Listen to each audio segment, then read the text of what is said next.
All right. How is everybody still? Are you guys still good? Hell yeah, man. I'm doing good too.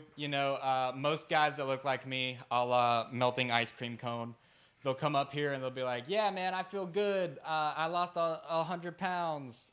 That's not why I feel good. Like, I feel good because I've never done anything, like, ever. Like, have you ever exercised before? It fucking sucks.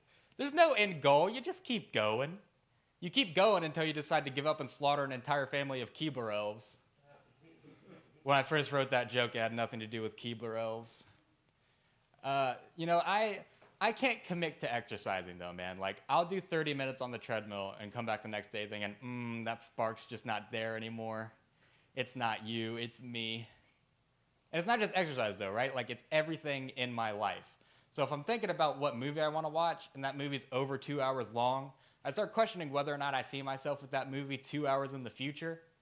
Like the Lord of the Rings movies, I broke up with that shit a long time ago. I haven't even started 13 Reasons Why yet. That's just too many reasons. The best I can do is like 5 tops. Like, just give me the highlights of why you killed yourself.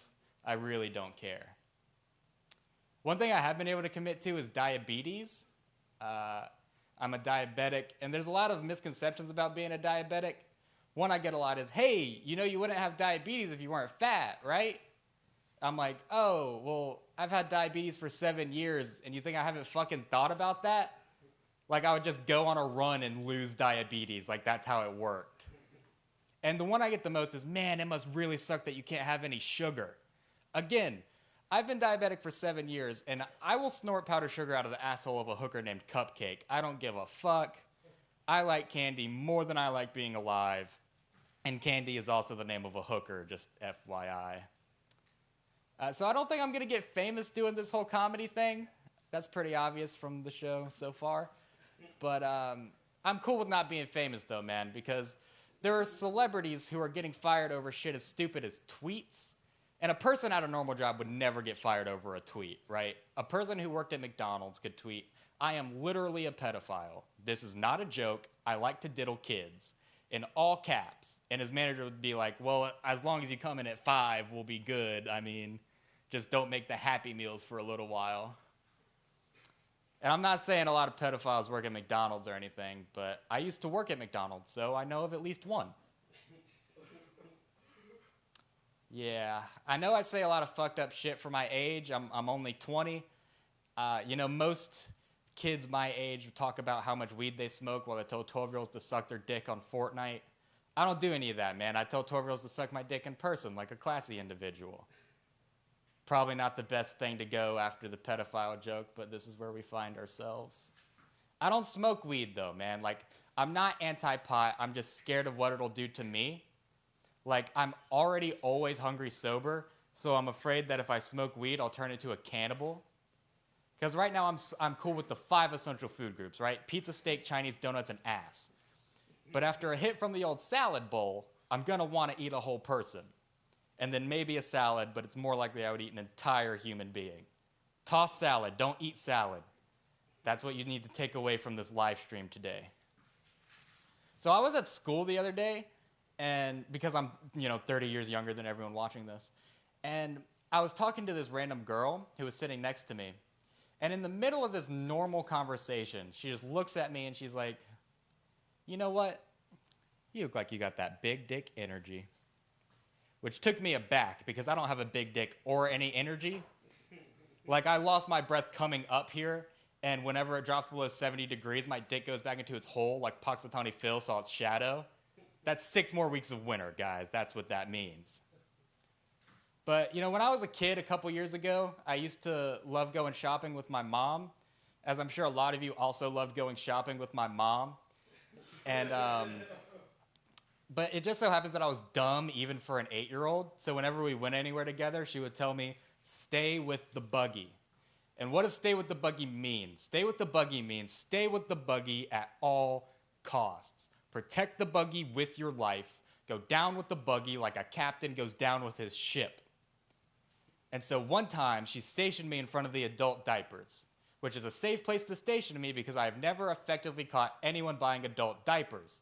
But this was the time I had found a unicorn. And so this crotchety-ass old unicorn comes up behind me and almost hits me with her buggy. And she starts clearing her throat and coughing and shit, which today is enough to kill a bitch and take her toilet paper over, but these were not those times. And so I had no choice. I had to go down with the ship. The violin players from the Titanic showed up and everything. I ducked into the nearest aisle, and I pretended to look at tampons, even though I'm more of a pad girl myself. And I look over at this old lady and accidentally make eye contact as she, without even bending over, just softball tosses antifungal vaginal cream into her buggy and waddles away into the distance, never to be seen again. You know, I mean, because of the fungus.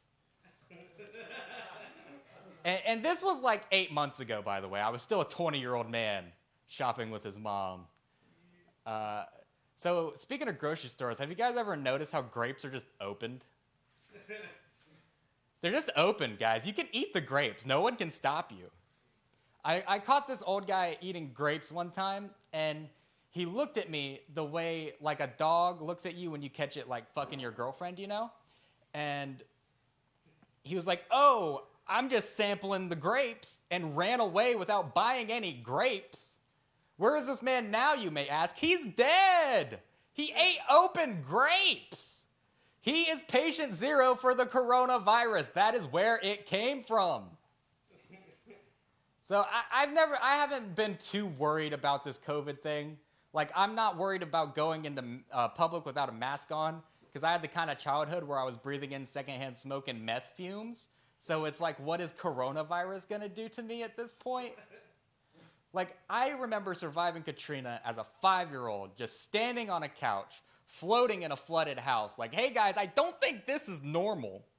And when all the water got bucketed out, I slept on the floor that night. I still remember the names of the cockroaches I befriended. Their names were Guillermo. Okay, I named them all Guillermo. I was 5. I didn't have the best imagination at the time. But I remember for a month after Katrina, I had nothing to eat but plain white bread. And I remember thinking to myself as I was eating this, bread. You know how fucking starving you have to be to think, bread. The brink of death. And when the power came back on, I went back to eating canned ravioli and macaroni casserole because we were poor. I survived on Great Value ravioli for 10 years. What is coronavirus going to do to me? And they've started telling people to social distance in their homes now. You know how hard it is to stay 6 feet away from somebody when you're living in a double-wide trailer? My room is not 6 feet long. We're all in the kitchen trying to get some fried bologna sandwiches, and the chained-up Rottweiler's in the way. My dad's putting out cigarettes on my arm. The meth lab's in front of the stove. It's just a disaster. So I was a weird kid, man. Like, I'm still a weird kid, but I used to be too.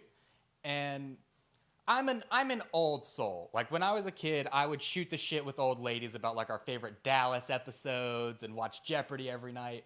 And I'm still an old soul. Like, I have hard candy on me right now. I exclusively jerk off to Xerox copies of Cindy Crawford. I call it the Cindy Crawford collection.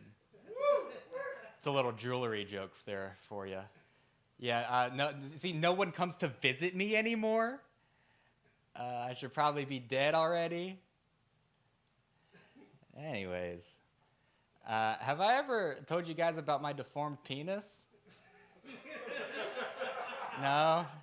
I'll take that as a no. So when I was a kid, my doctor's name was Dr. Jamal. And Dr. Jamal was fucking dope. Like, every time I went to Dr. Jamal, he gave me 2 safety pops and an entire roll of stickers. And in hindsight, I think I know why he was so nice to me. Because, you see, Dr. Jamal did my circumcision. And it just so happened that it was the first one he had ever done. And look, in his defense, it was also my first circumcision. But I just really wish it was my last.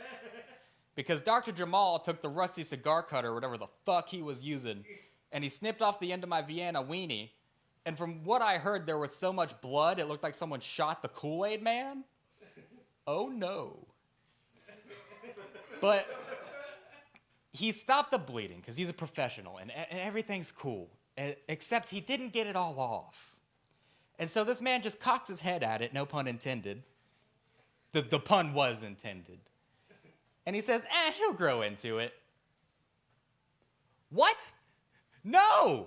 Dr. Jamal had high hopes for me because that shit's still just hanging off like a second head, like Johnny Knoxville's character in Men in Black 2. Hi, I'm Jacob's foreskin and this is Jackass. It's leaning to the left like Stephen Hawking, like the universe is infinite. And just like Stephen Hawking, it can tell you anything you'd want to know about a black hole. All right, I'm Jacob Craig, everybody. Good night. Thank you.